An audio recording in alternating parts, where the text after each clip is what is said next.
بسم الله الرحمن الرحيم. ولتكن منكم أمة يدعون إلى الخير ويأمرون بالمعروف وينهون عن المنكر وأولئك هم المفلحون. المكتب التعاوني للدعوة والإرشاد وتوعية الجاليات بالخبيب ببريدة، التابع لفرع وزارة الشؤون الإسلامية والأوقاف والدعوة والإرشاد بالقصيم.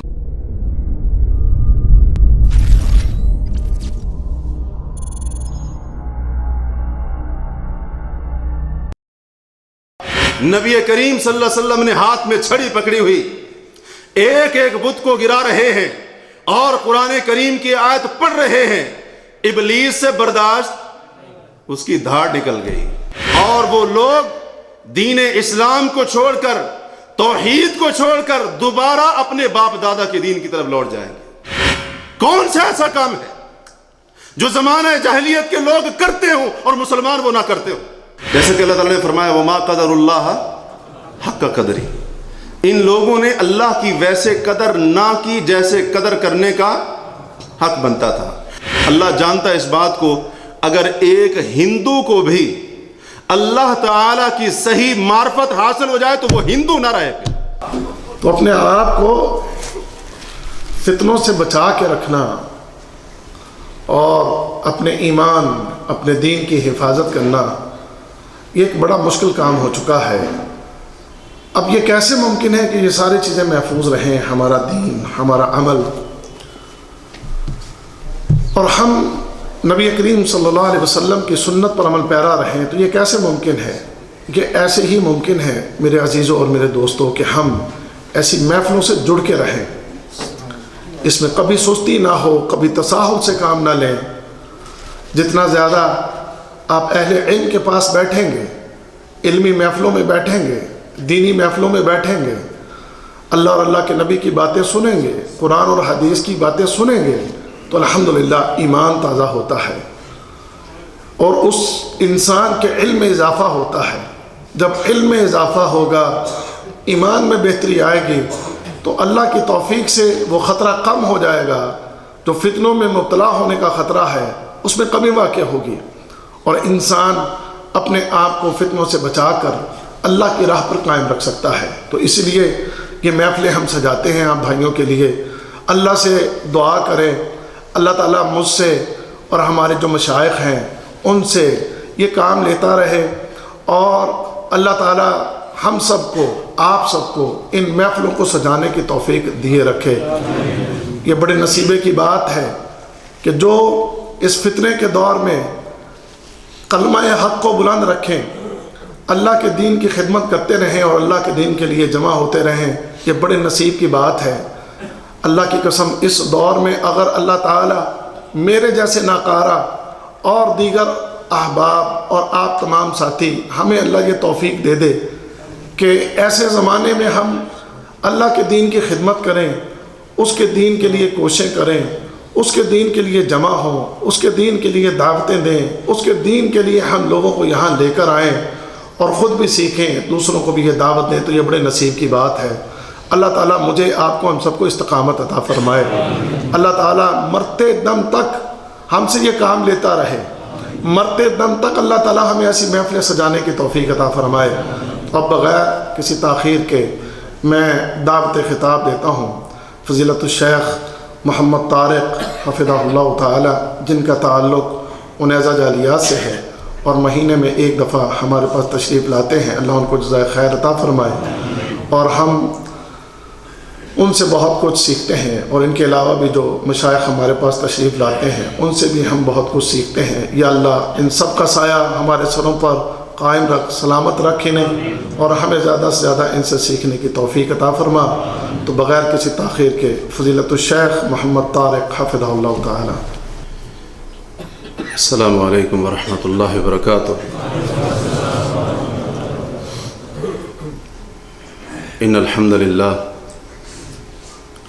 نحمده ونستعینه ونستغفره ونعوذ بالله من شرور أنفسنا ومن سيئات أعمالنا من يهده الله فلا مضل له ومن يضلل فلا هادي له أشهد أن لا إله إلا الله وحده لا شريك له وأشهد أن محمدًا عبده ورسوله أما بعد فإن خير الحديث كتاب الله وخير الهدي هدي محمد صلى الله عليه وسلم وشر الأمور محدثاتها وكل محدثة بدعة وكل بدعة ضلالة وكل ضلالة في النار اللهم صل على محمد وعلى آل محمد كما صليت على إبراهيم وعلى آل إبراهيم إنك حميد مجيد اللهم بارك على محمد وعلى آل محمد كما باركت على إبراهيم وعلى آل إبراهيم إنك حميد مجيد اللهم انفعنا بما علمتنا وعلمنا ما ينفعنا وزدنا علما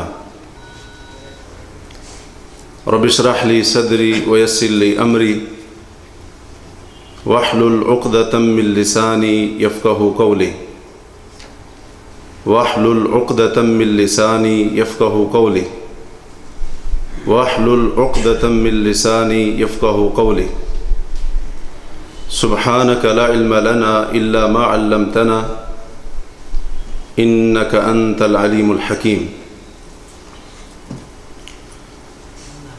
أعوذ بالله من الشيطان الرجيم بسم الله الرحمن الرحيم ألف لام را كتاب أنزلناه إليك لتخرج الناس من الظلمات إلى النور بإذن ربهم إلى صراط العزيز الحميد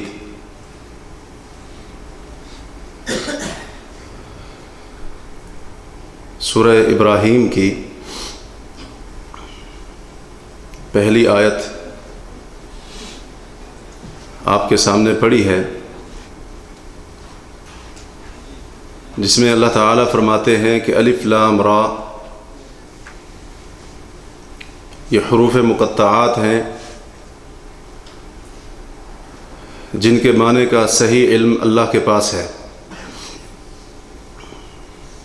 کتاب، یہ قرآن کریم ایک ایسی کتاب ہے انزلناہ الیک جسے ہم نے آپ کی طرف نازل کیا ہے، لتخرج الناس تاکہ آپ دنیا کے لوگوں کو، انسانیت کو نکالیں من الظلمات الی النور، اندھیروں سے روشنی کی طرف، بإذن ربہم، ان کے رب کے حکم سے یا ان کے رب کی توفیق کے ساتھ، الی صراط العزیز الحمید، اس اللہ کے راستے کی طرف جو غالب ہے اور تعریفوں والا ہے۔ اس آیت میں اللہ تبارک و تعالی نے ہمارے نبی اور رسول جناب محمد مصطفیٰ صلی اللہ علیہ وسلم کی بعثت اور آپ پر قرآن مجید کو نازل کرنے کے مقاصد میں سے ایک بڑے عظیم مقصد کا ذکر کیا ہے۔ اللہ تعالیٰ فرماتے ہیں کہ اے نبی صلی اللہ علیہ وسلم، ہم نے یہ کتاب آپ کو اس لیے دی ہے، آپ پر اس لیے نازل فرمائی ہے تاکہ آپ لوگوں کو اندھیروں سے روشنی کی طرف نکالیں، کیونکہ جن لوگوں کی طرف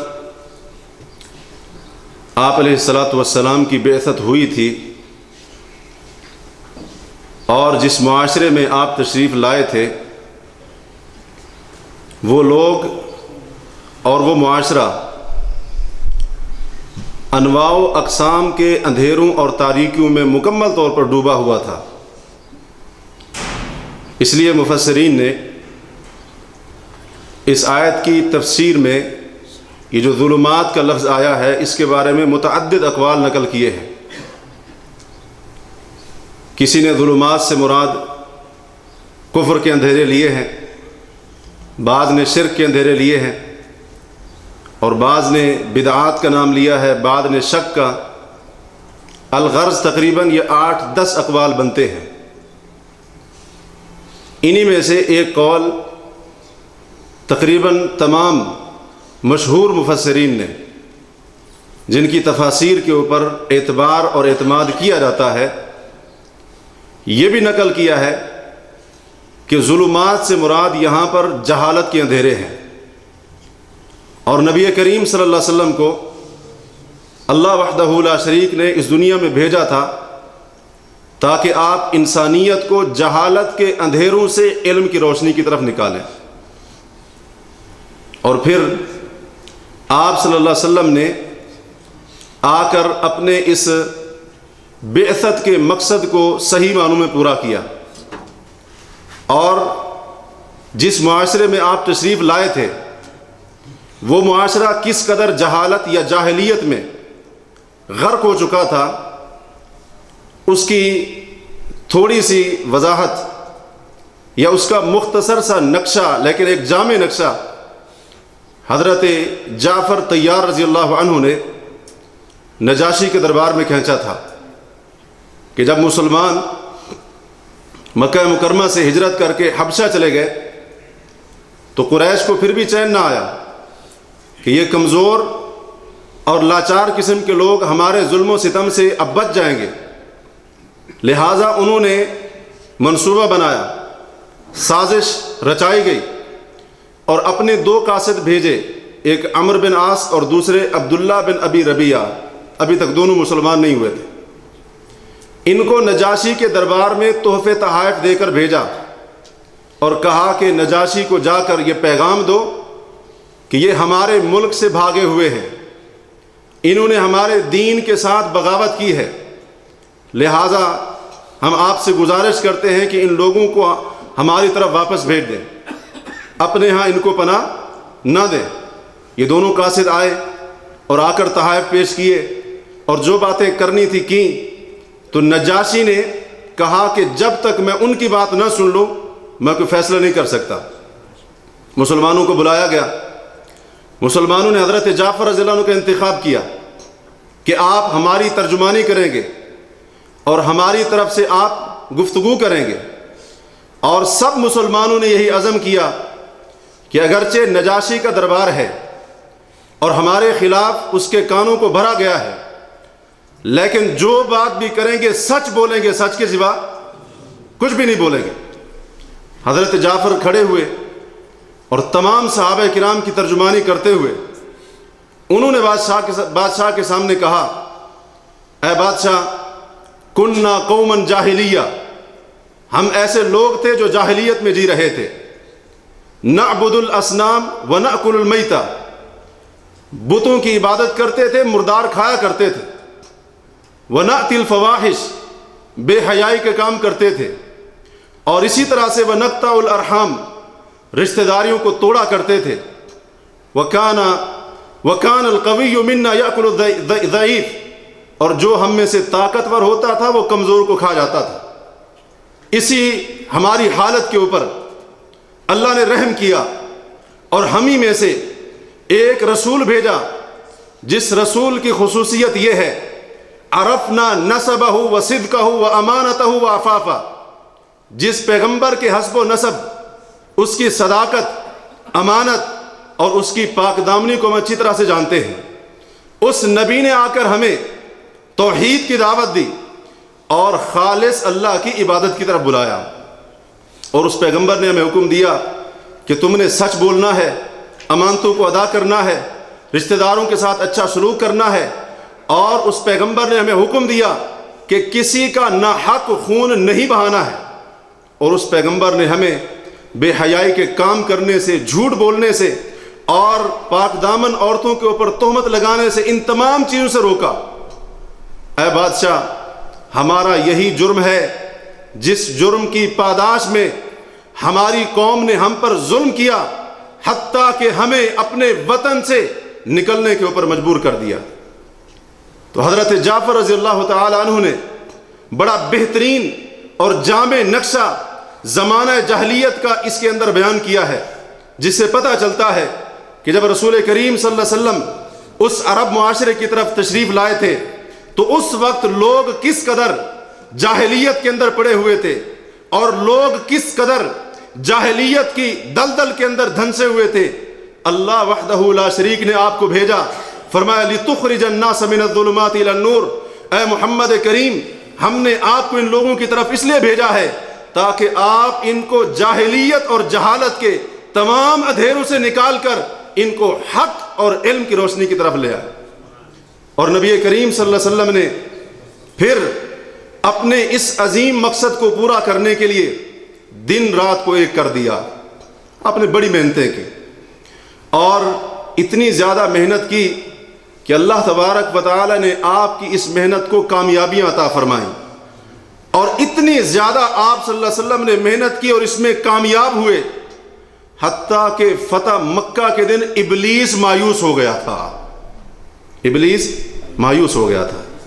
حضرت عبداللہ بن عباس کہتے ہیں کہ جب مکہ فتح ہوا تو رن ابلیس رنتن، ابلیس نے ایک زوردار چیخ ماری، اجتمعت الیہ جنود، ایسی زبردست اس نے دھاڑ اور چیخ ماری حتیٰ کہ اس کے سارے لشکر اس کے پاس جمع ہو گئے، اور پوچھا کہ کیا ہوا ہے؟ کہا کہ ایاسو من امت محمد صلی اللہ علیہ وسلم ان نرا امت محمد علی الشرک، کہ اے میرے ہرکاروں یا میرے لشکر کے لوگوں، آج کے بعد اس بات سے نا امید ہو جاؤ کہ امت محمد کبھی دوبارہ شرک کے اوپر جمع ہوگی، ولیکن افتنوہم فی دینہم، ہاں ایک طریقہ باقی ہے، ان کو ان کے دین کے اندر رہ کر فتنے میں مبتلا کرنا، وَأَفْشُوا فِيهِمُ النَّوْمَ، اور ان کے اندر نوحہ عام کرنا۔ حضرت عبداللہ بن عباس فرماتے ہیں جب مکہ فتح ہوا، اور مکہ جب فتح ہوا تھا تو کیا ہوا تھا؟ بڑے بڑے بتوں کو گرایا گیا تھا نا، وَقُلْ جَاءَ الْحَقُّ وَزَهَقَ الْبَاطِلُ إِنَّ الْبَاطِلَ كَانَ زَهُوقًا۔ نبی کریم صلی اللہ علیہ وسلم نے ہاتھ میں چھڑی پکڑی ہوئی ایک ایک بت کو گرا رہے ہیں اور قرآن کریم کی آیت پڑھ رہے ہیں، ابلیس سے برداشت، اس کی دھاڑ نکل گئی، اس کی چیخ نکل گئی، اور پھر آپ صلی اللہ علیہ وسلم جب تک اس دنیا کے اندر باقاعد حیات رہے، آپ کی زندگی کے اندر ہی یہ حق کا نور، یہ علم کی روشنی جزیرہ عرب اور اس کے اطراف اور اکناب میں اللہ کی توفیق سے پھیل چکی تھی، اور لوگ جاہلیت سے نکل چکے تھے، اپنے آپ کو جہالت کے اندھیروں سے نکال چکے تھے۔ اور پھر نبی علیہ الصلوۃ والسلام کے اس دنیا سے رخصت ہو جانے کے بعد اللہ تبارک و تعالی نے اس نور کو ایسا پھیلایا حتیٰ کہ دنیا کے چاروں اطراف کے اندر، مشرق، مغرب، شمال، جنوب، دنیا کے جس کونے اور خطے کے اندر بھی لوگ رہتے تھے، ایک زمانہ ایسا آیا کہ ان تمام لوگوں تک حق کی یہ روشنی پہنچی اور اللہ کے دین کا نور پہنچا، اور جس کی بنا پر ایک زمانہ ایسا تھا جو بھی کلمہ پڑھنے والا تھا وہ اپنی زندگی علی وجہ البصیرت گزارتا تھا، اس کو قرآن کی تعلیمات کا پتہ تھا، اسے نبی علیہ الصلوۃ والسلام کی سنت اور آپ کے طریقے کو جانا کرتا تھا۔ لیکن پھر اس ترقی اور عروج کے بعد وہ زوال شروع ہوا جس کے بارے میں نبی کریم صلی اللہ علیہ وسلم نے اشارہ فرمایا تھا، لوگ حق کی روشنی کو چھوڑ کر دوبارہ جاہلیت کی طرف لوٹنے لگے۔ اللہ تبارک و تعالی کی منور اور روشن کتاب جس کے اندر روشن تعلیمات تھیں، جنہوں نے انہیں جاہلیت کے اندھیروں سے نکالا تھا، لوگ ان سے روگردانی کر کر کے دوبارہ جاہلیت کے اندھیروں کی طرف جانے لگے۔ صحیح مسلم میں حضرت عائشہ صدیقہ رضی اللہ تعالیٰ عنہ کی روایت ہے، کہتی ہیں کہ ایک بار نبی صلی اللہ علیہ وسلم نے فرمایا لا يذهب الليل والنهار حتى تعبد اللات والعزى، دن اور رات اس وقت تک ختم نہیں ہوں گے، دن اور رات کا یہ نظام اس وقت تک اپنے انجام کو نہیں پہنچے گا، یعنی قیامت اس وقت تک نہیں آئے گی جب تک کہ لات اور عزیٰ کی دوبارہ عبادت نہ کی جائے، دوبارہ عبادت نہ کی جائے۔ حضرت عائشہ رضی اللہ عنہ فرماتی ہیں اللہ کے نبی صلی اللہ علیہ وسلم جب اللہ نے یہ آیت نازل فرمائی هو الذی ارسل رسولہ بالہدی ودین الحق لیظہرہ علی الدین کلہ، اللہ وہ عظیم ذات ہے جس نے اپنے رسول کو ہدایت دے کر بھیجا اور دین حق دے کر بھیجا تاکہ اللہ اس دین حق کو تمام ادیان پر غالب کر دے۔ کہتی ہیں جب یہ آیت نازل ہوئی تو میں نے تو سمجھا تھا کہ دین اسلام کا یہ غلبہ، توحید کا غلبہ قیامت تک باقی رہے گا، اور آپ فرما رہے ہیں قیامت تک نہیں آئے گی جب تک لات اور عزیٰ کی دوبارہ عبادت نہ ہو، تو پھر اس کا کیا مطلب ہوا؟ آپ نے فرمایا اے عائشہ اللہ جب تک چاہے گا اسلام اور توحید غالب رہیں گے، پھر اللہ وحدہ لا شریک قیامت سے پہلے ایک ہوا بھیجے گا، جس کے دل میں ذرہ برابر بھی ایمان ہوگا وہ ہوا اس کی روح کو قبض کر لے گی۔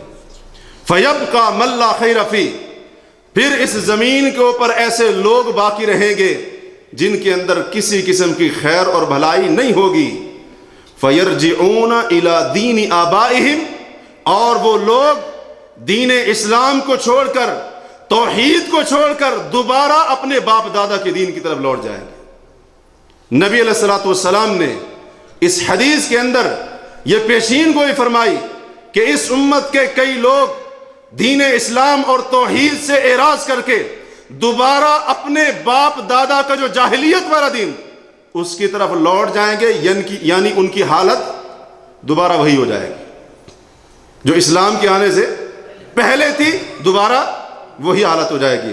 اور حضرت عمر بن خطاب رضی اللہ عنہ نے تو یہ بات صراحتاً ارشاد فرمائی، کہتے ہیں کہ ان اخوف ما اخاف علی هذه الامہ تغیر الزمان، عمر کو اس امت کے متعلق سب سے زیادہ جس چیز کا خوف اور خطرہ ہے وہ یہ ہے کہ تغیر الزمان، اس امت کی حالت بدل جائے گی۔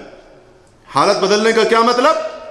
کہ لوگ دوبارہ جاہلیت کی طرف جائیں گے، حق کے نور کو چھوڑ کر دوبارہ اپنے آپ کو جہالت کے اندھیروں میں دھکیلیں گے، اور پھر یہی سلسلہ چلتا رہا حتیٰ کہ آج آپ دیکھ لیں ہمارے معاشرے کے اندر، مسلمانوں کے اندر کون سا ایسا کام ہے جو زمانہ جاہلیت میں ہوتا ہو اور آج مسلمان نہ کرتے ہو۔ میں مسلمانوں کی بات کر رہا ہوں، دیگر ادیان کے لوگوں کے ساتھ ہمارا کوئی تعلق نہیں ہے۔ کون سا ایسا کام ہے جو زمانہ جاہلیت کے لوگ کرتے ہوں اور مسلمان وہ نہ کرتے ہوں؟ اس لیے تو حضرت عمر بن خطاب نے فرمایا تھا انما تنقض عرى الاسلام عروة عروة، اسلام کی مضبوط کڑیوں کو ایک ایک کر کے توڑ دیا جائے گا۔ کب؟ فرمایا اذا نشأ فی الاسلام من لم یعرف الجاہلیہ، جب ایسے مسلمان پیدا ہو جائیں گے جو جاہلیت کو نہیں پہچانتے ہوں گے، جاہلیت کا انہیں علم نہیں ہوگا، وہ ایام جہالت، وہ جاہلیت کا زمانہ جس سے آ کر نبی صلی اللہ علیہ وسلم نے لوگوں کو نکالا تھا، جب مسلمان اس کے بارے میں نہیں جانے گے، ان کو علم نہیں ہوگا، تو پھر اسلام کی ایک ایک کڑی، اسلام کا ایک ایک حکم، اسلام کی ایک ایک تعلیم مسلمان اس کو خود توڑ دیں گے۔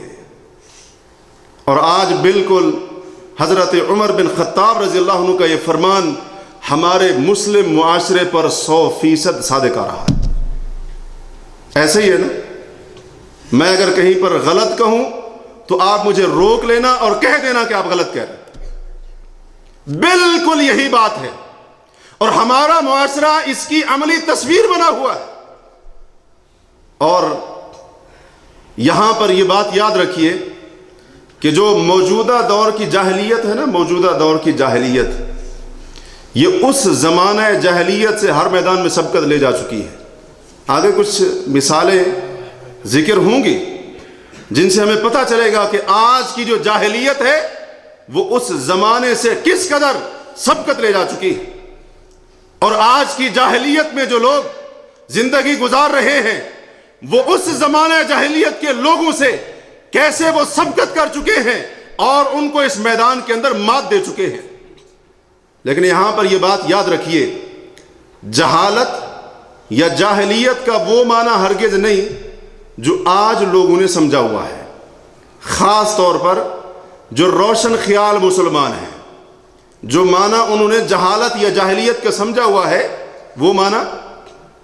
اور یاد رکھیے، جو شخص اپنے آپ کو روشن خیال کہے اور اللہ کی کتاب اور اس کے پیغمبر کی سنت سے اعراض اور روگردانی کرے، قرآن و سنت کی تعلیمات کو مسخ کرنے کی کوشش کرے، اللہ کی قسم وہ روشن خیال نہیں، تاریخ خیال ہے۔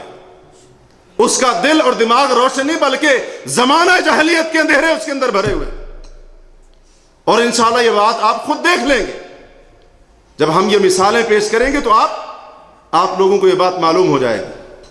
آج کا روشن خیال مسلمان سمجھتا ہے کہ جہالت یا جاہلیت اس چیز کو کہتے ہیں کہ بندے کو لکھنا اور پڑھنا نہ آتا ہو۔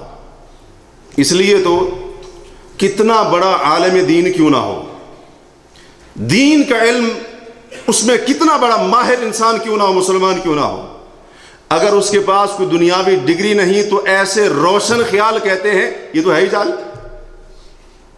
اور اس کے برعکس اگر کوئی شخص اس نے میٹرک کی، اس نے ایف اے کی، اس نے کوئی ڈگری حاصل کی ہے، انجینئرنگ کی ہے، پی ایچ ڈی کی ہے، ڈاکٹریٹ کی ہے، کوئی اس کے پاس دنیاوی ڈگری موجود ہے، کہتے ہیں یہ بندہ بڑا عاقل ہے، یہ بڑا عالم ہے، سمجھدار ہے، دانشور ہے، اس کو بڑی سمجھ اور بوجھ ہے، یہ جناب مفکر اسلام ہے، فلاں ہے، فلاں ہے۔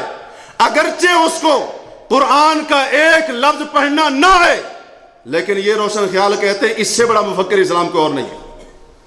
اگرچہ وہ فرائض سے غافل اور حدود اللہ کو پامال کرنے والا ہو، کہتے ہیں یہ بڑا سمجھ والا ہے۔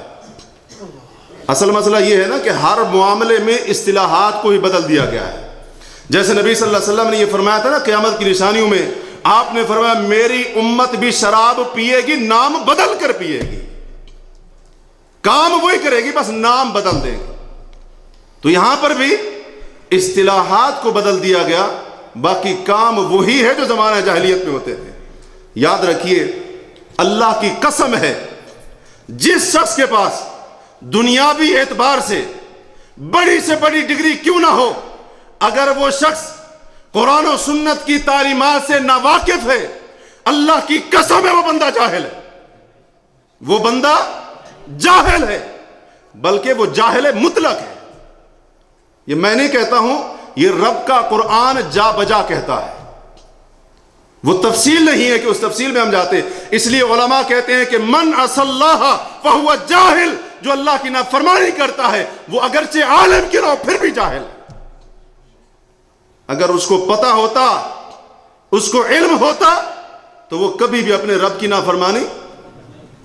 اور آج ایسے لوگ جو دانشور بنے ہوئے ہیں اور اسلام کی تعلیمات کا ایک ایک کر کے انکار کر رہے ہیں، تعجب کی بات ہے، لوگ انہیں دانشور کہتے ہیں، اور جو دین کا علم پڑھنے اور پڑھانے والے، سیکھنے اور سکھانے والے، کتاب اللہ اور سنت رسول اللہ اس کی تعلیم لینے والے، دینے والے، آج لوگ ان کو جاہل کہتے ہیں۔ یہ تقریباً کچھ مہینے پہلے کی بات ہے، ہمارے ملک کے ایک جو وزیر صاحب تھے، میں نام نہیں لینا چاہتا، آپ نے ان کا بیان سنا ہوگا کہ انہوں نے مدارس کے بارے میں کیا کہا تھا، یہ جہالت کی یونیورسٹیاں ہیں۔ تو ایسے روشن خیال، تاریخ خیال ہوئے کہ نہ ہوئے؟ جس مدرسے کے اندر، جس جگہ پر رب کا قرآن پڑھایا جاتا ہے، نبی کی سنت کی تعلیم دی جاتی ہے، نعوذ باللہ وہ جہالت کی یونیورسٹی ہو گئی، بڑا تعجب ہے۔ تو بہرحال میں عرض کر رہا تھا، لوگ آہستہ آہستہ اس حق کی روشنی سے مڑنے لگے، اس ایمان اور توحید کے نور کو چھوڑنے لگے، اور دوبارہ لوگ جاہلیت کے اندھیروں میں جانے لگے، حتیٰ کہ آج ہمارا جو معاشرہ ہے وہ خالصتاً زمانہ جاہلیت کے معاشرے کی عکاسی کر رہا ہے۔ اگرچہ میرے الفاظ کچھ سخت ہوں گے لیکن حقیقت بالکل یہی ہے، حقیقت بالکل یہی ہے۔ آئیے کچھ ذرا مثالیں دیکھتے ہیں جن سے مزید وضاحت ہوتی ہے کہ کیسے آج کا جو دور ہے، اور یہاں پر اگر یہ کہا جائے کہ موجودہ جو جاہلیت ہے اسے 21ویں صدی کی یا ماڈرن جاہلیت کہا جائے تو کوئی مبالغہ نہیں ہوگا۔ بہت ساری مثالیں ہیں، بہت سارے کام لوگ کرتے تھے زمانہ جاہلیت کے اندر۔ میں چند ایک مثالیں اللہ کی توفیق سے، اس کی مدد کے ساتھ آپ کے سامنے رکھنے کی کوشش کروں گا۔ اللہ تعالی مجھے حق کہنے کی توفیق دے، اور سب سے بڑی بات یہ ہے اس بات کو سمجھ کر اپنی اصلاح کرنے کی ہمیں توفیق دے۔ زمانہ جاہلیت کے اندر لوگ اپنے خالق اور مالک کو صحیح معنوں میں پہچانتے نہیں تھے، اللہ تعالیٰ کی معرفت ان کو نہیں تھی۔ جیسا کہ اللہ تعالیٰ نے فرمایا وما قدر اللہ حق قدری، ان لوگوں نے اللہ کی ویسے قدر نہ کی جیسے قدر کرنے کا حق بنتا تھا۔ اور اس کا ایک معنی یہ بھی کیا گیا ہے کہ ان لوگوں نے اللہ کو ویسے نہیں پہچانا جیسے پہچاننے کا حق بنتا تھا۔ تو وہ لوگ زمانہ جاہلیت کے لوگ اپنے رب کے بارے میں صحیح معنوں میں معرفت نہیں رکھتے تھے، کیونکہ جو اپنے خالق و مالک کو صحیح معنوں میں پہچانتا ہے وہ کبھی بھی اس کی نافرمانی نہیں کرے گا۔ لیکن آج کے مسلمانوں کو دیکھ لیں، مسلمان کو ویسے بڑی معلومات ہوں گی، جدید دور ہے نا، خاص طور پر جو جدید دور کی اشیاء ہیں اور اسی طرح سے جدید دور کے یہ جو وسائل ہیں، ذرائع ہیں، ان کے بارے میں بڑی مہارت۔ حتیٰ کہ ہم نے ایسے لوگوں کو بھی دیکھا ہے، آپ نے بھی دیکھا ہوگا کہ جو لوگ ایک حرف بھی پڑھنا نہیں جانتے وہ فیس بک اور نیٹ چلانا اچھی طرح سے جانتے ہیں۔ ایسے ہی ہے نا، ان چیزوں کے اندر ماہر، لیکن اللہ کی قسم اگر مسلمان سے تعارف پوچھ لو اپنے رب کا کہ جس رب کو تم مانتے ہو، ذرا 5 منٹ کے لیے اس رب کا تعارف کرواؤ، پہچان کرواؤ، مسلمان 1-2 جملے سے زیادہ نہیں بول سکے گا۔ دنیا کے بارے میں بڑا ماہر ہے، دنیا کی ہر چیز کو جانتا ہے، باریک بینیوں کو جانتا ہے، یہ سارے علوم رکھتا ہے، لیکن اپنے رب کی ذات کی معرفت سے غافل ہے۔ کسی طرح سے کم ہے، بلکہ اس سے 4 قدم آگے ہے۔ زمانہ جاہلیت کے جو لوگ تھے وہ اللہ تعالیٰ کی ربوبیت کو پہچانتے تھے، اس لیے تو مکی صورتیں اٹھائیں، متعدد مقامات پر اللہ نے فرمایا اے نبی صلی اللہ علیہ وسلم آپ ان سے پوچھیں، یہ بتاؤ آسمانوں کو بنانے والا کون، زمینوں کو پیدا کرنے والا کون، کس کے حکم سے زمین و آسمان کھڑے ہوئے ہیں، قائم ہیں، وَمَن يُدَبِّرُ الْأَمْرَ، کون ہے جو زمین و آسمان کے نظام، ان تمام معاملات کی تدبیر کرتا ہے، کائنات کے نظام کو کنٹرول کرتا ہے، چلاتا ہے، کائنات کا بادشاہ کون ہے؟ اس زمانہ جاہلیت کے لوگ کیا کہتے تھے؟ صرف اللہ ہے، صرف اللہ نہیں، صرف اللہ ہے۔ اور وہ مانتے تھے کہ ہمارے بتوں کا اس میں کسی قسم کا حصہ اور دخل نہیں ہے۔ یہ اس زمانہ جاہلیت کے لوگ ہیں جو اپنے رب کے بارے میں صحیح معرفت نہیں رکھتے تھے۔ اور آج کے زمانہ جاہلیت کا مسلمان توحید ربوبیت کے اندر بھی اپنے رب کو نہیں پہچانتا ہے۔ اس زمانے کا بندہ کہتا تھا آسمان و زمین کائنات کا نظام کس کے پاس، کائنات کی تدبیر کنٹرول کس کے ہاتھ میں؟ اللہ کے ہاتھ میں ہے۔ اور آج کا مسلمان کہتا ہے جی سمندروں کے اوپر بھی کسی اور کا راج چلتا ہے۔ ابھی کچھ دن پہلے کی بات ہے، میں ایک ویڈیو دیکھ رہا تھا، وہ ایک بندہ ہے، وہ ایک چینل والے ہیں، میں ان کا نام نہیں لینا چاہتا، وہ گئے ہوئے تھے انڈیا کے اندر، انڈیا میں ممبئی میں جو حاجی علی کا دربار ہے، وہ خود بتا رہا تھا وہاں پر گئے ہوئے تھے، اور وہ دربار جو ہے اس کا مزار وہ ساحل سمندر سے تھوڑا ہٹ کر ہے، پانی کے اندر جا کے ہے۔ اب وہ دیکھیں لوگوں کو کس طرح سے گمراہ کر رہا ہے، کہتا ہے جب چاند کی 13، 14، 15 یہ تاریخیں ہوتی ہیں، جب مد و جزر ہوتا ہے تو سمندر کا پانی جب اوپر اٹھتا ہے، کہتا ہے جس راستے کے اوپر میں کھڑا ہوں یہ راستہ پانی سے ڈوب جاتا ہے، لیکن اس دربار کے اندر پانی نہیں جاتا. کہتا ہے اللہ والوں کا سمندر پر راج ہوتا ہے. اللہ والوں کا کہتا ہے اسی طرح سے سمندر کے اوپر راج چلتا ہے. سمندروں کے اوپر کس کا حکم چلتا ہے؟ اللہ کا چلتا ہے نا. بہت ساری آیتیں ہیں, تفصیل کا وقت نہیں ہے, تھوڑا تھوڑا اشارہ کرتے جائیں گے. اسی طرح سے کہتے ہیں جی کائنات کا جو نظام ہے نا وہ بڑے بڑے کتب ہیں وہ چلاتے ہیں. کائنات کے اندر بڑے بڑے کتب ہیں, اللہ نے ان کو یہ نظام دے رکھا ہے. زمانہ جاہلیت کے لوگ ایسی چیز ان کا عقیدہ نہیں تھا. ان کا عقیدہ کوئی کسی کو کے بارے میں کہہ رہا ہے کہ زمانے کے اندر کائنات کے نظام کے چلانے میں اس کا اختیار ہے. کوئی کہتا ہے جی فلاں حضرت اور سرکار جی فلاں اللہ کے ولی اور نیک بندے زمین کے اوپر قبضہ اور قدرت ان کی ہے. یہ مسلمانوں کی باتیں کر رہا. تو اللہ تعالیٰ کی معرفت کہاں پہ رہی؟ اللہ نے سچ فرمایا وما قدر اللہ حق قدری. اللہ جانتا ہے اس بات کو, اگر ایک ہندو کو بھی اللہ تعالیٰ کی صحیح معرفت حاصل ہو جائے تو وہ ہندو نہ رہے. پھر یہ ہو ہی نہیں سکتا ہے.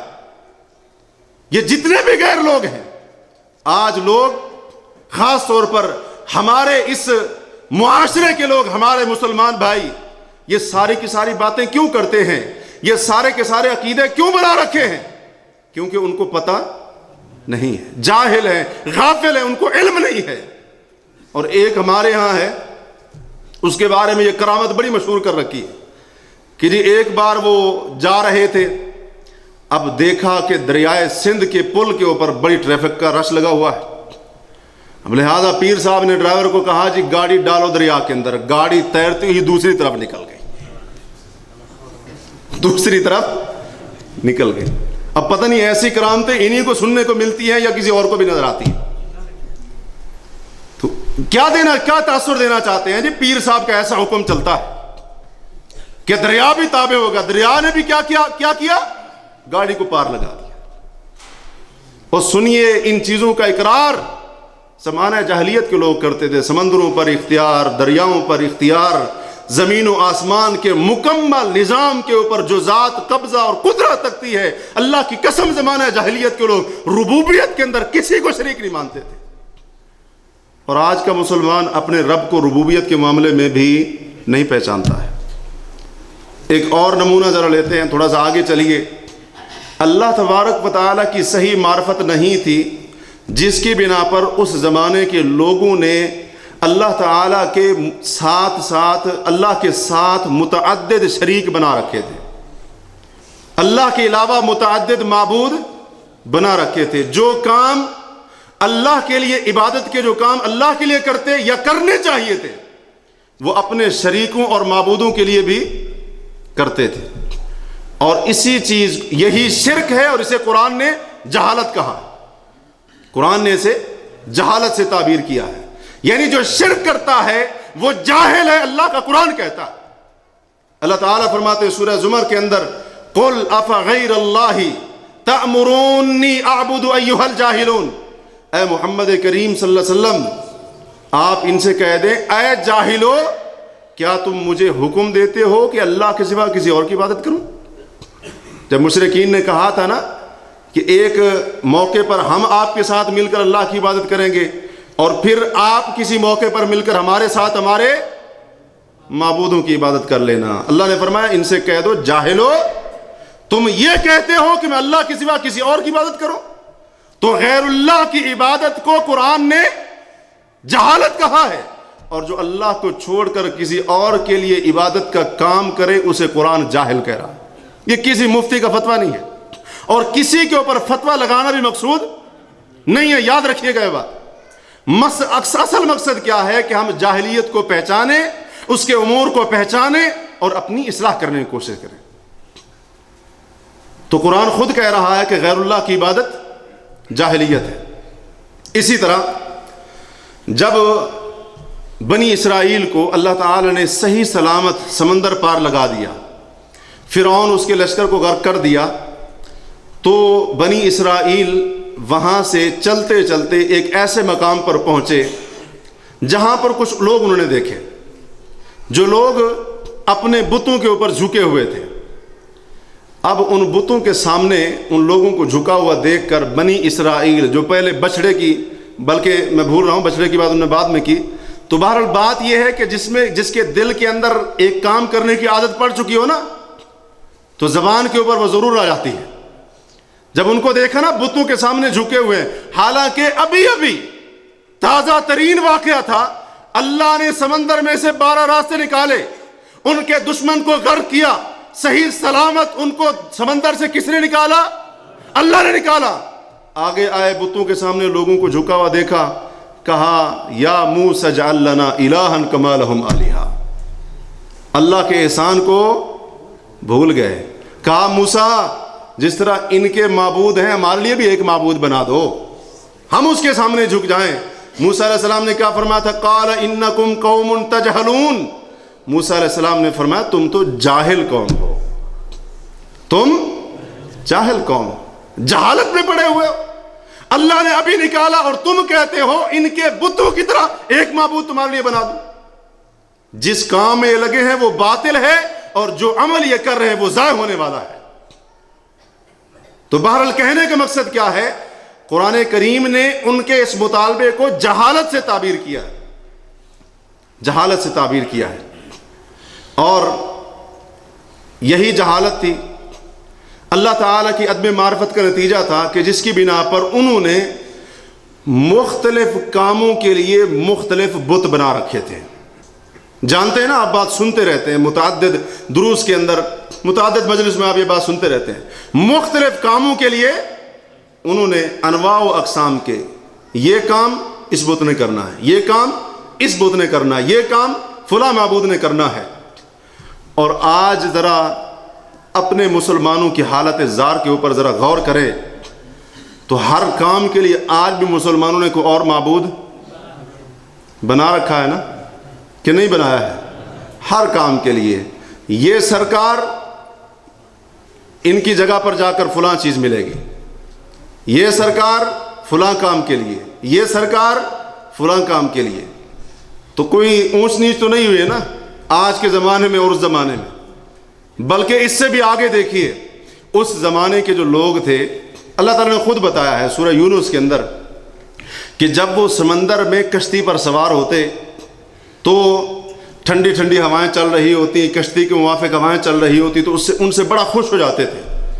لیکن جب اچانک سمندر کی موجیں بپھر جاتی، سمندری طوفان آ جاتا اور کشتی کے مخالف سمت میں ہوائیں چلنا شروع ہو جاتی، تو پھر اللہ فرماتے ہیں وَظَنُّوا أَنَّهُمْ أُحِيطَ بِهِمْ، اور ان کو یقین ہو جاتا تھا کہ سمندر کی موجوں نے اب گھیرا تنگ کر دیا ہے، تو پھر کیا کرتے تھے؟ دعوا اللہ مخلصین لہ الدین، اپنے بتوں کو نہیں پکارتے تھے بلکہ خالص ان کی پکار اللہ کے لیے ہوتی تھی۔ کیا کہتے تھے؟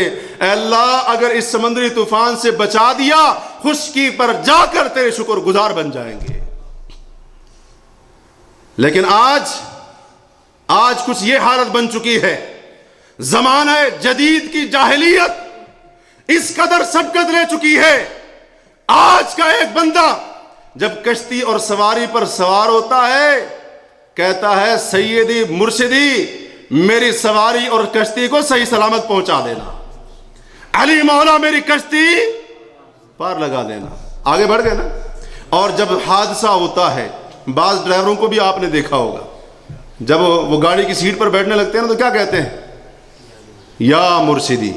اس کا کیا معنی ہوتا ہے؟ پیر صاحب جن کے ساتھ بیعت کی ہوتی ہے نا ان کو پکار رہے ہوتے ہیں، جی مرشد صاحب ہم نے آپ کے ہاتھ پر بیعت کی ہے لہذا اب آپ نے حفاظت کرنی ہے۔ اللہ یاد نہیں آتا ہے، آگے بڑھ گئے نا۔ مصیبت آئی، حادثہ آیا، کوئی ایسا مسئلہ ہوا، کشتی سمندری طوفان کے اندر پھنس گئی، اس زمانے کے مشرک خالص اللہ کو پکارتے تھے، ان کو پتہ تھا یہ پتھر کی مورتیاں ہیں، یہاں پر اللہ کے سوا کوئی نہیں بچا سکتا۔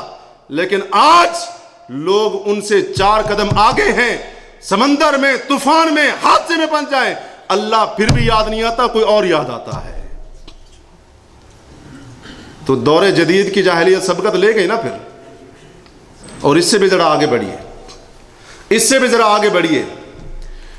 اس زمانے میں کیا آپ نے سنا ہے کہ مگرمچھ کی عبادت ہوتی تھی؟ آج ہوتی ہے۔ کراچی میں منگو پیر کا ایک دربار ہے، آپ نے سنا ہوگا، شاید آپ کی نظر سے ویڈیو بھی گزری ہو۔ وہاں پر ایک عورت گئی ہوئی تو اس سے نیوز والوں نے پوچھا کہ آپ یہاں کیا کرنے آئی ہیں، یہ جو بھی مسئلہ تھا، تو آگے سے وہ کہہ رہی ہے کہ یہ جو مگرمچھ صاحب ہے نا، اور اس کے بارے میں عجیب و غریب وہ جو ہے نا کرامت مشہور کر رکھی ہے، کہتے ہیں یہ مگرمچھ جو ہے نا منگو پیر صاحب کی جوئیں ہیں۔ کیا ہے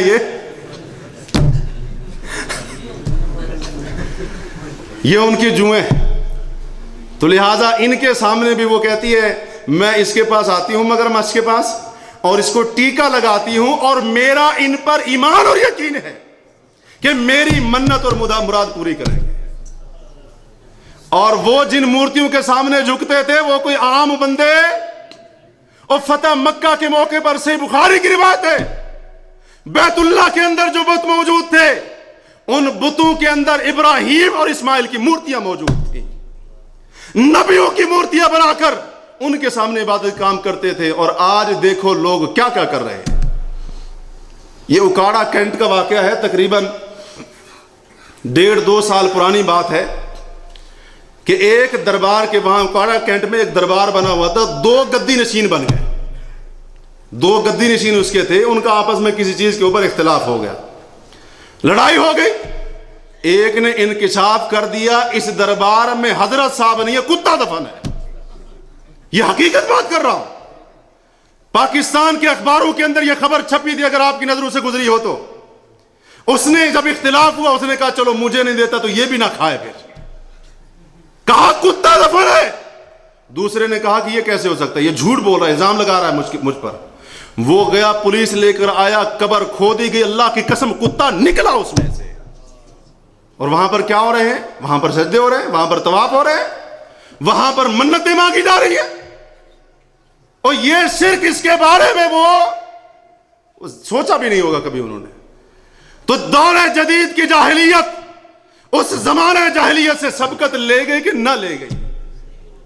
لے گئی نا، سبقت لے گئی۔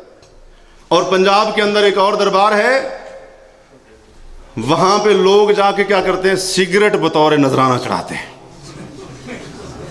کیا چڑھاتے ہیں؟ سگریٹ چڑھاتے ہیں۔ کیوں جی؟ بابا صاحب سگریٹ جو ہے نا بڑے شوق سے پیتے تھے، اور وہاں پر دربار کے اوپر رکھے ہوئے جو سگریٹ ہے نا، سگریٹ، ان کے بارے میں لوگوں کا عقیدہ ہے کہ جو شخص اس دربار پر رکھے ہوئے سگریٹ میں سے کوئی سگریٹ پیتا ہے اس کو بیماریوں حتیٰ کہ کینسر جیسی مجھے بیماریوں شفا مل جاتی ہے۔ اور نبی نے کیا فرمایا تھا صلی اللہ علیہ وسلم؟ ان اللہ لم یجعل شفاءکم فیما حرم، لوگوں جن چیزوں کو اللہ نے تم پر حرام کیا ہے اللہ نے ان میں تمہاری شفا نہیں رکھی۔ یہ کڑوا سچ ہے جو آج ہمارے معاشرے کے اندر ماڈرن زمانہ ہے جی، ترقی یافتہ زمانہ ہے، جیسے جیسے ترقی کرتے جا رہے ہیں اتنا ہی جہالت میں گرتے جا رہے ہیں۔ نبی صلی اللہ علیہ وسلم نے سچ فرمایا تھا، قرب قیامت کی علامات میں سے ایک علامت آپ نے سنی ہے، آپ نے فرمایا تھا ان من اشراط الساعہ ان یرفع العلم ویکثر الجہل، قیامت کی نشانیوں میں سے یہ نشانی بھی ہے کہ دین کا علم اٹھا لیا جائے گا اور جہالت زیادہ ہو جائے گی۔ اور اس کے علاوہ اور بھی متعدد مثالیں ہیں، بہرحال کہتے ہیں عقل مند کے لیے اشارہ ہی کافی ہے، اتنی بات کافی ہے کیونکہ آگے بھی بہت ساری باتیں ہیں تو ان کی طرف چلتے ہیں۔ اسی طرح زمانہ جاہلیت کے لوگ اللہ تبارک و تعالیٰ کے بارے میں بدگمانی کا شکار ہوا کرتے تھے، اللہ کے بارے میں بدگمانی کا شکار ہوا کرتے تھے۔ اس کی ایک مثال اللہ تعالیٰ نے سورہ آل عمران کے اندر بیان کی ہے، جہاں پر غزوہ احد کی تفصیل بیان ہوئی ہے۔ تو اللہ تعالیٰ نے منافقین کے بارے میں فرمایا کہ وَطَائِفَةٌ قَدْ أَهَمَّتْهُمْ أَنفُسُهُمْ يَظُنُّونَ بِاللَّهِ غَيْرَ الْحَقِّ ظَنَّ الْجَاهِلِيَّةِ، ایک جماعت مومنوں کی تو وہ تھی جن کے اوپر عین گھمسان کی جنگ کے وقت اللہ نے سکینت نازل فرما دی، غشی ان پر طاری ہو رہی تھی، اور یہ اللہ کی طرف سے سکینت تھی۔ اور فرمایا دوسری ایک جماعت یعنی منافقین کی جماعت تھی جن کو اپنی جانوں کی فکر پڑی ہوئی تھی، جن کو اپنی جانوں کی فکر پڑی ہوئی تھی، اور وہ اللہ کے بارے میں جاہلیت والی بدگمانیاں کر رہے تھے۔ جاہلیت والی بدگمانیوں کا کیا مطلب؟ جب منافقین نے دیکھا کہ مشرکین مکہ انہوں نے پلٹ کر حملہ کر دیا ہے، 70 صحابہ شہید ہو چکے ہیں، اسی طرح سے مسلمانوں کا گھیرا تنگ کیا جا چکا ہے، اب یہ تو غالب آ گئے، اور مسلمان کہتے ہیں، مسلمانوں کا نبی کہتا ہے، یہ محمد صلی اللہ علیہ وسلم فرماتے ہیں اللہ نے مجھ سے وعدہ کیا ہے مجھے فتح دے گا، اب یہ تو مسلمانوں کو قتل کر رہے ہیں، ان کا خون بہا رہے ہیں، تو اللہ نے جو وعدہ کیا تھا وہ سچ نعوذ باللہ ثابت ہونے والا۔ جیسے غزوہ احزاب کے موقع پر انہوں نے دیکھا نا 10,000 کا لشکر جب دیکھا تو کیا کہا؟ اللہ اور اس کے رسول نے ہم سے جو وعدہ کیا تھا وہ سب دھوکے پر مبنی تھا، نعوذ باللہ، منافقین نے کہا تھا۔ تو قرآن کریم نے اسے کیا کہا ہے؟ اسے کہا ہے کہ یہ زمانہ جاہلیت کی بدگمانی ہے جو اس وقت کے لوگ اللہ کے بارے میں کیا کرتے تھے کہ اللہ تعالیٰ اپنے وعدوں کو پورا نہیں کرے گا، اللہ نے جو وعدہ کیا ہے اپنے نبی کے ساتھ، اہل ایمان کے ساتھ ان کی نصرت کرے گا، ان کی مدد کرے گا، یہ پورا نہیں ہوگا۔ اس کو قرآن نے اللہ کے بارے میں بدگمانی کہا ہے۔ اور آج دیکھ لیں مسلمان کیا کچھ نہیں کہتا ہے۔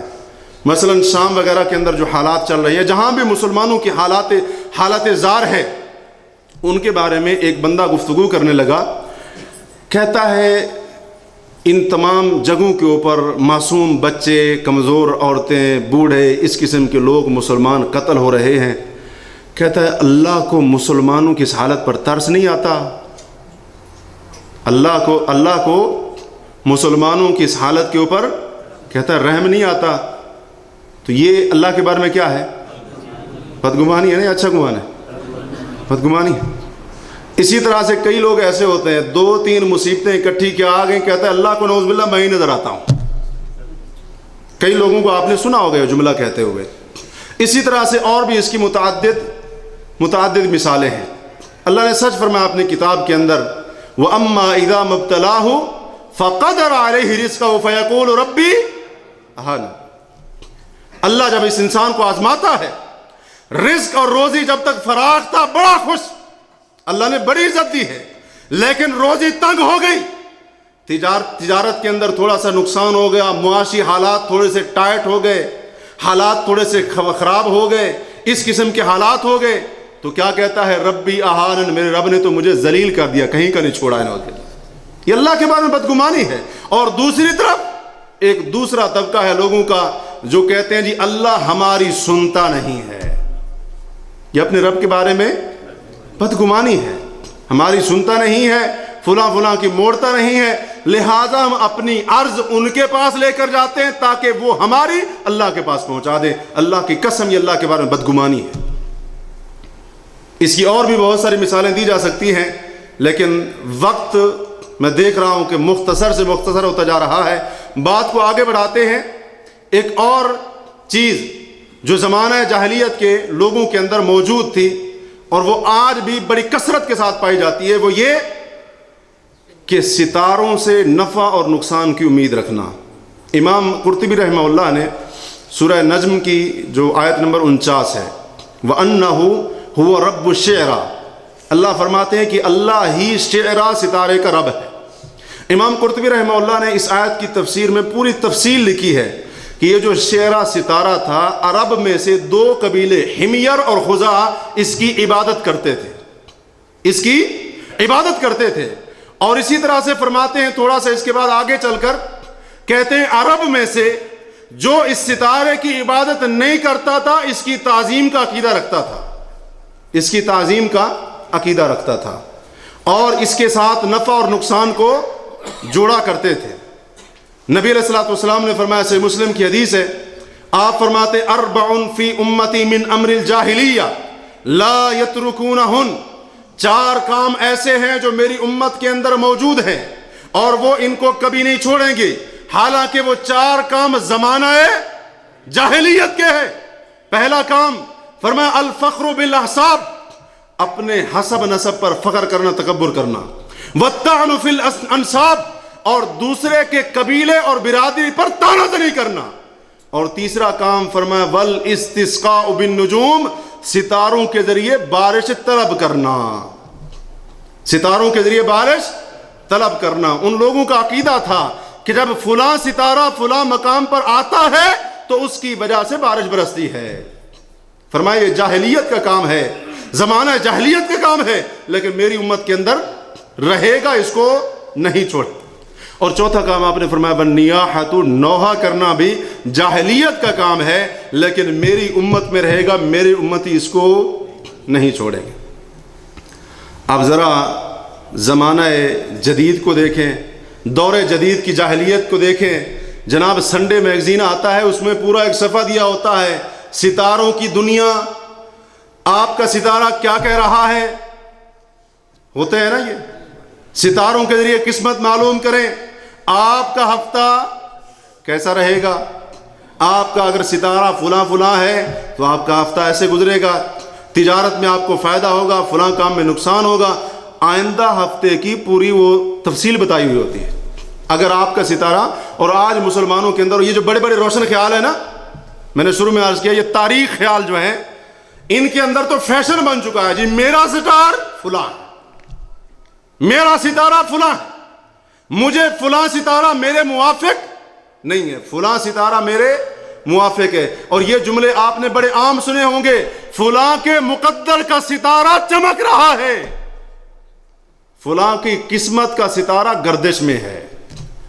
اب قسمت اور مقدر کو کس کے ساتھ جوڑ دیا, ستاروں کے ساتھ, جبکہ قسمت کو بنانے والا بگاڑنے والا کون ہے, مقدر کس کے ہاتھ میں ہے, نفع اور نقصان ستارے کے ہاتھ میں ہے یا اللہ کے ہاتھ میں ہے. یہ ماڈرن جاہلیت ہے, 21ویں صدی کی جاہلیت. اور تعجب تو یہ ہے کہ یہ کون ہے, یہ کلمہ پڑھنے والا ہے. اس سے توحید کے بارے میں پوچھ لو, کہے گا مجھ سے بڑا موحد روئے زمین کے اوپر کوئی نہیں ہے. لیکن جی ستارہ کون سا ہے, میرا ستارہ فلاں ہے, میری قسمت کے بڑا موافق, میری ڈیٹ آف برتھ تاریخ پیدائش کے ساتھ بڑا موافق ہے. اور پھر اسی کے اوپر, اور آج یہ چیز پامسٹری جسے علم نجوم کہتے ہیں, یہ بڑا عروج کے اوپر ہے. اور جو ایسے بدبخت موجود ہیں وہ ٹی وی چینلوں کے اوپر آ کر لوگوں کو گمراہ کر رہے ہیں.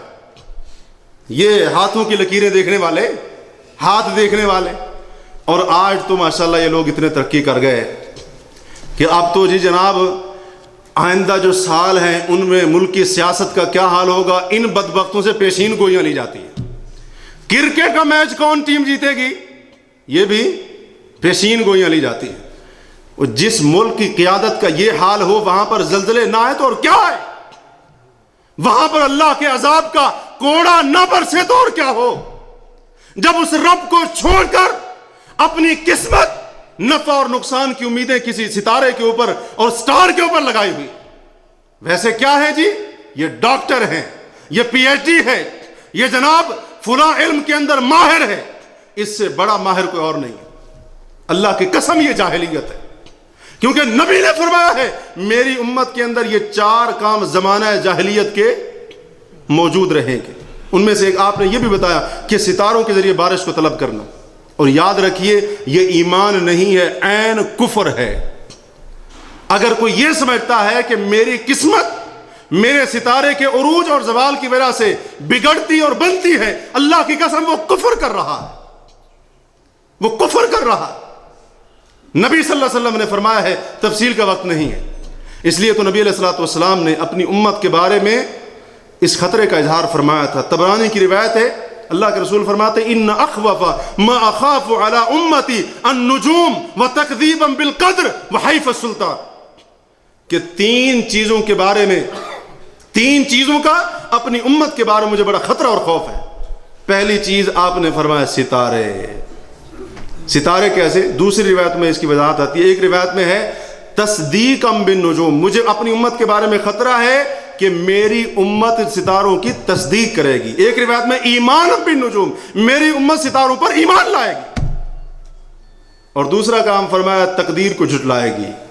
اور تیسرا کام ان پر ظالم اور جابر حکمران مسلط ہوں گے. تو اشارہ مل رہا ہے جب امت کی یہ حالت ہوگی کہ ایمان ستاروں کے اوپر, تقدیر کو جھٹلا رہے ہیں, تو پھر ایسے ہی آئیں گے.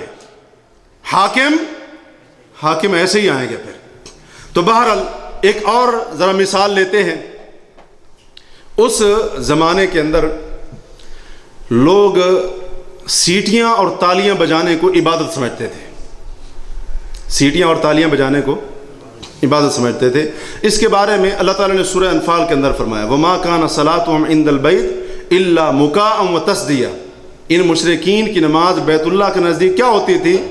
مُكَاءً سیٹیاں بجانا، وَتَصْدِيًّا اور تالیاں پیٹنا. اس کے بارے میں مفسرین نے دو قول ذکر کیے ہیں. ایک قول تو یہ ذکر کیا کہ جب رسول کریم صلی اللہ علیہ وسلم بیت اللہ کے نزدیک آ کر نماز پڑھتے تو یہ بدبخت آ کر سیٹیاں مارتے اور تالیاں بجاتے تھے. جب ان سے کہا جاتا کہ نماز پڑھ رہے ہیں، یا نبی صلی اللہ علیہ وسلم فرماتے کہ میں نماز پڑھ رہا ہوں، کچھ تو حیا کرو، کچھ تو شرم کرو، تو وہ کہتے تھے جی ہماری عبادت ہی ایسے، ہم کیا کریں، ہماری عبادت ہی ایسے. دوسرا ایک قول جو بعض مفسرین نے ذکر کیا ہے، امام ابن القیم نے بھی ذکر کیا، امام ابن تیمیہ نے بھی ذکر کیا ہے کہ اس وقت لوگ باقاعدہ بالخصوص جب بیت اللہ کا طواف کرتے یا بالعموم تالیاں بجانا، سیٹیاں بجانا اس کو عبادت کا کام سمجھتے اور قرب الہی کا ذریعہ سمجھتے تھے، ثواب کا کام سمجھتے تھے. اللہ نے فرمایا ان کی عبادت تو بیت اللہ کے نزدیک صرف یہی ہے، سیٹیاں بجاتے ہیں، تالیاں پیٹتے ہیں. اور آج ذرا دیکھ لیجئے قوالیوں میں کیا ہوتا ہے. یہ ابھی عید میلاد گزرا ہے، اس میں کیا کچھ نہیں ہوا. اب تو جدید دور ہے نا، وہ بیچارے تو صرف سیٹیاں اور تالیاں کے اوپر گزارا کرتے تھے، اور آج مسلمان کسی عرس کے موقع پر یا میلاد کے موقع پر یا کسی اور موقع کے اوپر جدید میوزک بجاتا ہے. اور وہ ایک اور بلا آئی ہوئی، نہیں پتہ نہیں اس کا کیا نام ہے، کیا کہتے ہیں اسے، ڈی جے، وہ بجاتے ہیں. اور یہ سب کیوں کر رہے ہیں؟ ثواب کا کام سمجھ کر رہے ہیں. اور یہ عرسوں کے اوپر، ان جگہوں کے اوپر جو قوالیاں ہوتی ہیں، ہمارے یہاں تو خاص طور پر لاہور شہر میں جائے نا تو جو بھی ڈرائیور ہوگا بس کا، وہ صبح کیا لگائے گا، قوالی لگائے گا. آپ اسے روکے، مولوی صاحب یہ آپ نے کیا کہہ دیا، قوالی سننا تو ثواب کا کام ہے. قوالی سننا ثواب کا کام ہے، اللہ کا قرب حاصل کر رہے ہیں. اور یہی کام تو وہ لوگ کرتے تھے، بیت اللہ کے نزدیک سیٹیاں مارنا، تالیاں بجانا، اس کو اللہ کا قرب سمجھتے تھے. اور آج یہی کام اس دور کا مسلمان کر رہا ہے. تو میں پھر کیوں نہ کہوں 21ویں صدی کی جاہلیت قبل اسلام کی جاہلیت سے سبقت لے چکی ہے. اور اب صرف وہ کام نہیں رہا ہے، بلکہ اب وجد میں آنے کے نام پر بھنگڑے بھی ڈالے جاتے ہیں، رقص بھی کیے جاتے ہیں، ڈانس بھی کیا جاتا ہے نا، کیا جاتا ہے. خاص طور پر میلاد کے موقعوں پر آپ نے دیکھا ہوگا. تو جب ایسی شکایتیں ان قائدین کے پاس آئے نا، جو لوگوں کو دن رات 24 گھنٹے پوری محنت کے ساتھ گمراہ کر رہے ہیں، جب ان سے کسی نے پوچھا نا جی لوگ اب میلاد کے اوپر ڈانس کرنے لگے ہیں، یہ ڈی جے پتہ نہیں کیا بلا یہ بجانے لگے ہیں، کہتے ہیں ہم تو روکتے رہتے ہیں. پہلے امت کو جوش دلایا، آقا آ گئے، جھومو گاؤ، جھومو گاؤ، جھومو گاؤ. اب جب جھوم گا رہے ہیں، ناچ رہے ہیں، اب کہتے ہیں ہم نے نہیں کہا تھا. یہ عجیب بات ہے. تو اب رقص بھی ہوتے ہیں، ڈانس بھی ہوتے ہیں. اور اسی طرح سے آپ نے دیکھا ہوگا کہ پیغمبر کی ولادت کے جشن کے نام پر عورتیں بھی ناچ رہی ہیں، اور وہ تیسری مخلوق بھی ناچ رہی ہے نا، ان کو بلایا جاتا ہے. یہ پیغمبر کی آمد کا جشن. اور پھر کہتے ہیں حضور یہاں پر موجود بھی ہیں. نعوذ باللہ. اللہ کے رسول صلی اللہ علیہ وسلم اس ساری بے حیائی کو دیکھ رہے ہیں اور پھر بھی خاموش ہے. اس سے بڑی گستاخی اور کون سی ہو سکتی ہے؟ تمہارا نبی تو وہ نبی ہے جس پیغمبر نے بکریوں کے چرواہے کی بانسری کی آواز سنی تھی تو کیا کیا تھا؟ اپنی انگلیوں کو کانوں میں ڈال لیا. کہتے ہیں نبی یہاں پر موجود ہے، ہماری اس مجلس کے اندر موجود ہے. حضور آ گئے، آقا تشریف لائے، کرسی خالی چھوڑ دیتے ہیں. یہ کیوں خالی چھوڑی ہے؟ جی آنا ہے انہوں نے. امام صاحب پہلی صف میں جگہ چھڑوا دیتے ہیں، حضور موجود ہے. ایک بندہ مجھ سے ایسے کہنے لگا، میں نے کہا بڑا بدبخت امام جو اللہ کے رسول کو پیچھے کرتا ہے، خود آگے کھڑا ہو جاتا ہے. اس سے بڑا گستاخ کون ہے؟ کہتے جی حضور یہاں پر کھڑے ہیں. نوز باللہ اس کا مطلب یہ ہے کہ اس ظالم کا مقام اللہ کے رسول سے زیادہ ہو گیا. اللہ کے رسول اس کے مقتدی بنے ہوئے. ابو بکر نے بھی ہمت نہیں کی تھی کہ اللہ کے رسول ان کے مقتدی بنے, اور یہ کہتا ہے جی حضور یہاں پر موجود ہیں, لہٰذا ایک بندے کی صف کے اندر جگہ خالی چھوڑ دو. رقص و سرود کی محفلیں ہیں, ڈانس ہو رہے ہیں, اور افسوس کا مقام تو یہ ہے یہ سب دین کے نام پر کیا جا رہا ہے. اس کو لوگ عبادت کا نام دے رہے ہیں, اللہ کے قرب کا ذریعہ سمجھ رہے ہیں. تو فرق رہا کوئی؟ سبقت لے گئے. اسی طرح ایک جو ان کے کوئی حضرت صاحب ہیں, میں وہ سن رہا تھا اس سے جب کسی نے سوال کیا, جی کہتے ہیں جی یہ ناچنا یا ڈانس کرنا کیسا ہے؟ کہتا ہے لوگوں نے وجد میں آنے کو ڈانس کرنا بنا لیا ہے. اچھا جی وجد میں آنا کیا ہوتا ہے؟ خود بتاتے ہیں. کہتے ہیں وجد میں آنا یہ ہوتا ہے کہ انسان کو اپنے آپ پر قابو نہ رہے اور وہ جھومنے لگ جائے.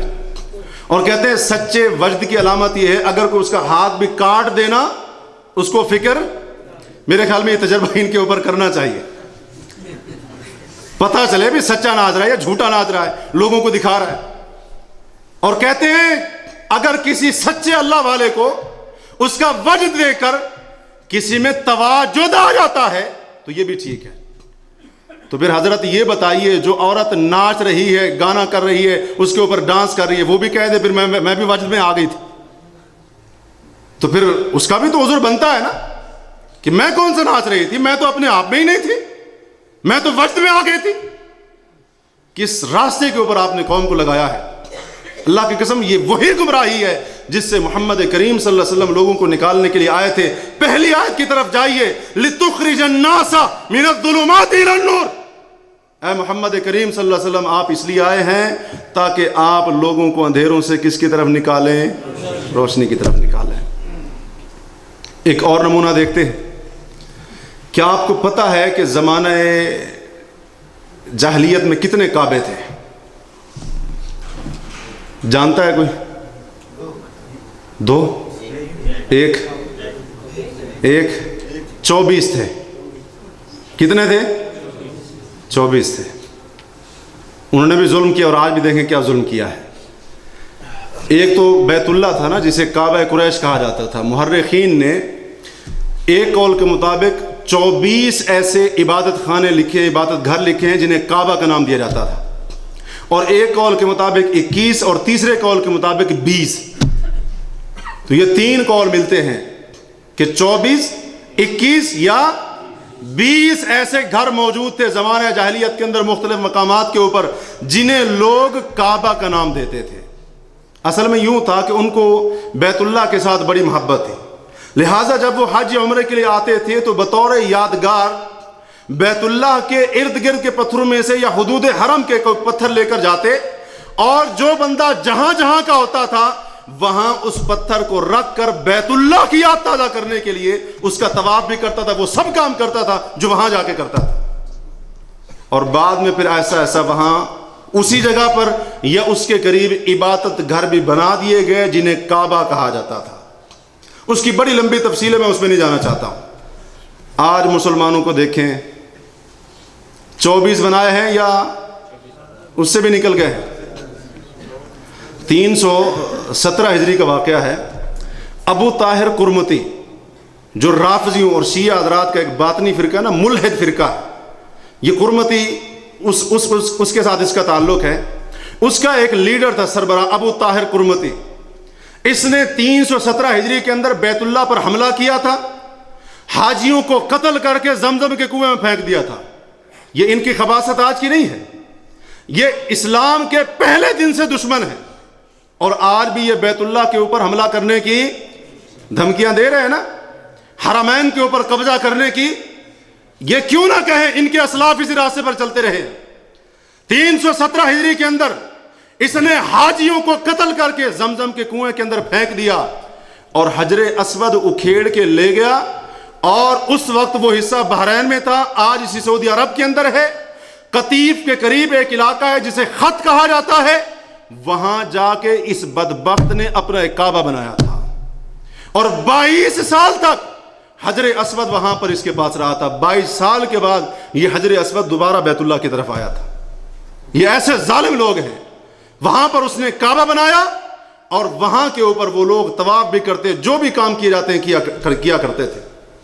اور اس کے علاوہ تاریخ اسلام کے اندر اور آج موجودہ حالات کو دیکھیں, ایران کے اندر باقاعدہ شیعوں کا ایک مستقل کعبہ ہے جس کا وہ طواف بھی کرتے ہیں, سارے کام کرتے ہیں. اسی طرح سے میلاد کے موقع پر آپ نے دیکھا ہوگا کعبے کے بنائے گئے نا, اور یہاں تک تو معاملہ پہنچ چکا ہے کہ لوگ ان کو ہاتھ لگا لگا کر چوم رہے, اور یہ بعید نہیں ہے کہ آئندہ سالوں میں کعبے کے اس ماڈل کا طواف بھی کرنا شروع کر دیں, کیونکہ بدعت ہر سال کچھ نیا ہی لے کر آتی ہے.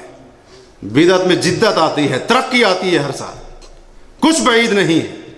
اور اسی طرح سے آپ نے سن رکھا ہے, آپ نے دیکھا ہوگا, یوٹیوب کے اوپر نہیں دیکھا اپنی آنکھوں سے دیکھیں, سندھ میں جو سہمن کا علاقہ ہے وہاں پر باقاعدہ حج ہوتا ہے مکمل. اور اسی طرح سے گجرات کا ایک علاقہ ہے جلال پور جٹا, وہاں پر بھی باقاعدہ حج ہوتا ہے. اور پنجاب کا کوئی علاقہ ہے وہاں پر کچھ لوگ گئے, اور اسی طرح سے انہوں نے وہاں کا جو بندہ تھا, وہ جو وہاں کا جو ملنگ جو بھی کہتے ہیں اسے وہ تھا, اس سے پوچھا تو اس نے کہا جی یہاں پر ہر سال حج ہوتا ہے, اور جو بندہ یہاں آ کر اس دربار پر 7 حج کر لیتا ہے اسے مکے کے 1 حج کا ثواب ملتا ہے. اور سیون کے بارے میں کیا کہا, یہاں غریبوں کا ہوتا ہے وہاں امیروں کا ہوتا ہے. اور بھائی اسلام نے کوئی فرق رکھا ہے غریبوں امیروں کا؟ اللہ نے کوئی فرق رکھا ہے؟ غریب و امیر اس کو کدھر آنا ہے؟ مکہ مکرمہ میں آنا ہے. کہتے ہیں یہاں ہم غریبوں کا ہوتا ہے وہاں امیروں کا ہوتا ہے. عجیب جاہلیت. اور اس سے بھی آگے بڑھ گئے وہ لوگ, تو انہوں نے تو عبادت گاہیں بنائی تھی نا جہاں پر طواف کرتے تھے, پورا حج کرتے تھے, اور انہیں کعبوں کے اندر جا کر وہ جو تیر ہوتے تھے نا ان کے ذریعے قسمت معلوم کرتے تھے. وہ تو یہ کرتے تھے نا, بیت اللہ کا کوئی نہ کوئی پتھر ہوتا تھا, حدود حرم میں سے کوئی پتھر ہوتا تھا, اس کی بنا پر یہ کام کرتے تھے. لیکن آج مختلف سرکاروں کی طرف نسبت کر کے یہ کام ہو رہے ہیں. میں نے اپنی آنکھوں سے دیکھا ہے کہ 5 خالی قبریں ان کا طواف ہو رہا ہے. کس دلیل کی بنا پر؟ یہاں پر پیر صاحب کی بیٹھک تھی, یہاں پر بیٹھ کر پیر صاحب نے چلا کاٹا تھا. اپنی آنکھوں سے دیکھا ہے. پیر صاحب بیٹھ گئے, چلا کر دیا انہوں نے, وہاں پر جا کے کچھ عبادت کر لی, لوگوں نے وہاں پر طواف کرنے شروع کر دیے, نظر و نیاز لے کر آ رہے, سارا کچھ لے کر آ رہے, سبقت کر گئے, آگے بڑھ گئے. اور افسوس کہ جو لوگ اپنے آپ کو عالم کہتے ہیں وہی اس شرک کے اوپر اور اس گمراہی کے اوپر لوگوں کو لگائے ہوئے. افسوس اس بات کے اوپر ہے. اسی طرح سے چیزیں تو اور بھی بہت ساری ہیں, جن میں سے ایک بے پردگی ہے, عورت کا زیب و زینت اختیار کر کے باہر نکلنا. یاد رکھیے اللہ تعالیٰ نے سورہ احزاب کے اندر فرمایا وَقَرْنَ فِي بُيُوتِكُنَّ وَلَا تَبَرَّجْنَ تَبَرُّجَ الْجَاهِلِيَّةِ الْأُولَىٰ. اے مسلمان عورتوں, خاص طور پر نبی کی بیویوں کو اللہ نے فرمایا ہے کہ نبی کی بیویوں اپنے گھروں کے اندر رہنا, اور پہلی جاہلیت کی عورتوں کی طرح بن سنور کر نہ نکلا. آج جی عورت کو آزادی ہونی چاہیے, اس کا بھی حق ہے کھل کر زندگی جینے کا. ایسا جو ہے نا آزاد کیا, ایسا اس کو حق دیا, حتیٰ کہ آج کی جو جاہلیت کی عورت ہے اس کو دیکھ کر اللہ کی قسم اس زمانے کی عورت بھی شرما جائے. اس حد تک مسلمان عورت آگے بڑھ چکی ہے. اور یاد رکھیے جو عورت, مسلمان عورت کلمہ گو ہے, اسلام کا دعویٰ کرتی ہے, ایمان کا دعویٰ کرتی ہے, لیکن پھر بھی بن سنور کر باہر نکلتی ہے, اپنی زیب و زینت غیر مردوں کے سامنے ظاہر کرتی ہے. نبی علیہ الصلوۃ والسلام نے کیا فرمایا تھا؟ سنن بہقی کی حدیث ہے, آپ فرماتے ہیں وَشَرُّ نِسَائِكُمْ الْمُتَبَرِّجَاتِ الْمُتَخَيِّلَاتِ وَهُنَّ الْمُنَافِقَاتِ. آپ فرماتے ہیں مسلمانوں, تمہاری عورتوں میں سے بدترین عورتیں وہ ہیں جو بن سنور کر باہر نکلیں, تکبر کریں, اکڑتی ہوئی باہر نکلیں, غرور کرتی ہوئی باہر نکلیں. فرمائی یہ منافق عورتیں ہیں, یہ مسلمان عورت نہیں. آپ نے اسے منافق کہا ہے اس مسلمان عورت کو کہ جو کلمہ تو پڑھتی ہے, نبی کی محبت کا دعویٰ کرتی ہے, لیکن باہر نکلتی ہے تو پوری زیب و زینت ظاہر کر کے نکلتی ہے. اور ظلم تو یہ ہوا, آج مسلمان عورت ٹی وی کی اسکرین پر آتی ہے,